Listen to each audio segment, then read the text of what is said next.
Good afternoon, dear friends. This is Ruslan Belov. So friends, today I would like to highlight 2 points related to the situation in the Kursk region. One is positive and the other is negative. Let's start with the positive. The positive news is that the northern remnant of the Ukrainian Armed Forces bridgehead in Kursk is living out its final days, if not hours. As you can see on the map, I told you yesterday that the final clearing of Gogolevka is underway, along with fighting on the western outskirts of the village, which the UAF desperately tried to hold on to. But they failed, and ultimately they retreated in disarray. Some to Oleshnya, and others tried to flee to the Sumi region. As I mentioned, since the fate of Gogolevka has been decided and the village has returned to our control, it is logical that the territory to the north will also be cleared in the very near future. And that's exactly what happened.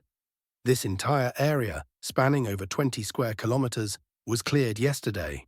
Moreover, from Gogolevka itself, our forces advanced westward and reached the border checkpoint. Thus, the UAF's bridgehead in this northern sector has been reduced to a remnant of 13 square kilometers, plus the village of Oleshnya. However, fighting is already underway for control of Oleshnya. As I said yesterday, the Ukrainian armed forces do not have full control here. No one does. The village is a complete grey zone, although it is marked on the American map as under UAF control. Indeed, there have already been attacks and attempts to enter the village. Attempts to take full control have been made, but due to its location, right on the border, the UAF is still able to bring in some reserves. Therefore, the fighting here has dragged on a bit. By the way, yesterday I received exclusive footage from the guys on the front lines. You won't see this anywhere else, not on any other channel. In the footage, the guys came under fire from the UAF. A vehicle is burning, and there are casualties. This is the harsh reality of the front lines. Overall, returning to the northern sector of the Kursk front, I think you can see from the map that the situation here is decided. A day or two at most, and this northern sector will cease to exist, leaving only the southern one. And this brings us to the negative news. So let's move to the southern sector of the Kursk front, where, unfortunately, things are not going as smoothly. There is negative news, or rather, news in the plural. There are 2 points. The first is that the UAF has regained its footing here. If you recall, earlier the UAF was in full retreat, completely disorganized. As a result, we managed to capture 300 square kilometers in just a few days, including the Zaporizhzhia agglomeration. But now they are trying to establish a defensive line on this small sector, mainly in the area of the village of Guevo, putting up fierce resistance. Again, if you've watched my previous updates, you'll remember that a few days ago I mentioned this scenario. I pointed out that Guevo is strategically advantageous for defense, and the UAF would likely try to organize a defense here. Nevertheless, I had hoped this wouldn't happen. But here we are. Moreover, the second piece of negative news is that there are reports of the Ukrainian armed forces deploying new units here, determined to hold on to at least some part of the Kursk region. This entire southern sector covers almost 35 square kilometers. What they hope to gain by holding this small area with 2 villages, I don't know. Perhaps Zelensky just wants to show that they still control some territory in the Kursk region. However, this won't last long, no matter how hard they resist or how many reserves they bring in. As you can see, Oleshnya is already surrounded on 3 sides.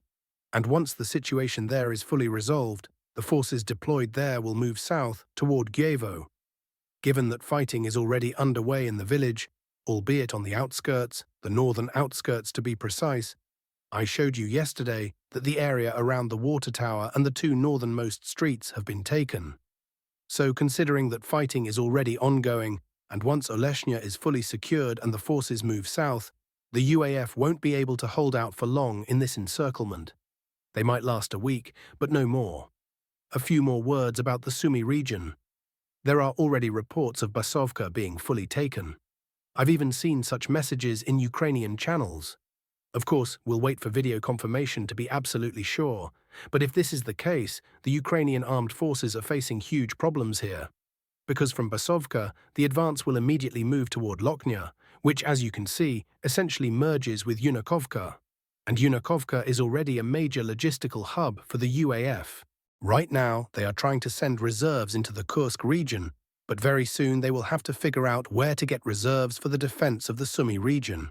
Literally a couple of minutes before recording this video, we received information that the settlement of Guevo is already in a grey zone.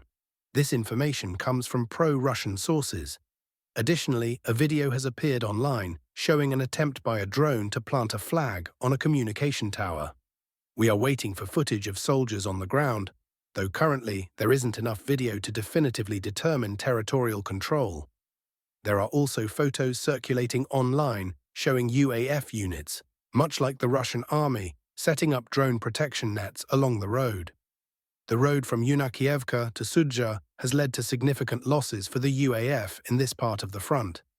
And if the Russian army advances further into the Sumi region, the UAF will face enormous logistical problems. A large amount of information is appearing online indicating that the UAF is actively preparing for battles specifically in the Sumi direction. The Russian army has amassed significant forces here for an offensive. Some experts suggest that we may see a major Russian offensive in this area, possibly with the goal of capturing the city of Sumi, which would be a huge success for the Russian army and a catastrophic situation for the UAF and Ukraine's political leadership. For the UAF, the issue of reputation is now at stake. After the failures of the past year, they have had no successes on the front, and judging by how the war is progressing, they will continue to weaken until the front finally collapses somewhere. Right now, the UAF is holding on thanks to American technology and intelligence, which provides a significant advantage to the Ukrainian side. Without such high-tech solutions, the fate of the UAF would have been sealed long ago.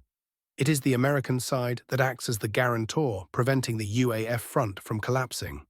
They are barely managing with mobilization, but at this rate it's not certain they can sustain it for another year or two, as US Secretary of State Marco Rubio has directly stated.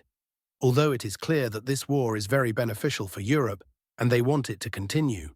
As French President Macron said, for Europe, Russia is an existential threat. That is, if the front is frozen and the war is stopped, it's not certain that the European Union will remain viable. This would be a huge blow to Europe, and they are not ready to give up so easily.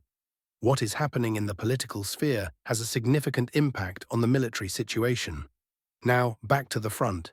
News is coming from the Zaporizhzhia direction that the Russian army has taken the settlement of Stepnoye, and clearing operations are underway in the settlements of Malye Shabaki and Shabaki. The Russian army is trying to push the UAF north here, and if successful, they could move into the rear of the city of Orikhiv. This city is a key logistical base for the UAF, and it was from these positions that they launched their offensive in 2023, which ended in complete failure. It was after that operation that the UAF was unable to achieve anything significant and has been constantly retreating on all fronts, only launching tactical counterattacks. The 2023 offensive undermined the Ukrainian army from within, and many lost faith in success after that. It became clear that Ukraine had no chance of winning, although those who understood the situation knew this even before. The Ukrainian army was counting on luck, on the Russian army fleeing, but the Russian army did not flee. Instead, the Ukrainian army lost a huge number of combat-ready forces and a significant amount of equipment during several months of brutal assaults. Here are some details about the attacks by the Russian army in the Zaporizhzhia direction. In this direction, fierce battles have unfolded along the entire line of combat contact. Soldiers from the 7th Airborne Division, supported by motorized riflemen from the 19th Division, are breaking the defense of the armed forces of Ukraine on the line from the settlement of Kamenskoye to the settlement of Nestoryanka. The fighting is especially intense in the settlements of Stepovoy and Kamenskoye. The positions of the Ukrainian formations here are well fortified, and the armed forces of Ukraine are placing great hopes on their fortifications. Nevertheless, our paratroopers managed to advance in the eastern part of the settlement of Stepovoy. The battles are taking place at close range. The armed forces of Ukraine are literally tearing positions out of control with meat. Near the settlement of Kamenskoye, the battles unfolded along the highway leading to Zaporizhzhia. Relying on a developed system of fortifications, the Ukrainian armed forces carry out counterattack after counterattack, temporarily recapturing some of the positions, but our soldiers push them back. We would like to separately note that the 135th Regiment, despite its not very long history of a new formation and a number of other difficulties, is still biting into the 3-year defense of the Ukrainian armed forces, meter by meter. Neither kilometers of concrete, nor NATO weapons, nor the prayers of the Pope himself will help them hold out. Well, that's all for today on the situation at the front. I'll say goodbye for now. Wishing you a productive workday.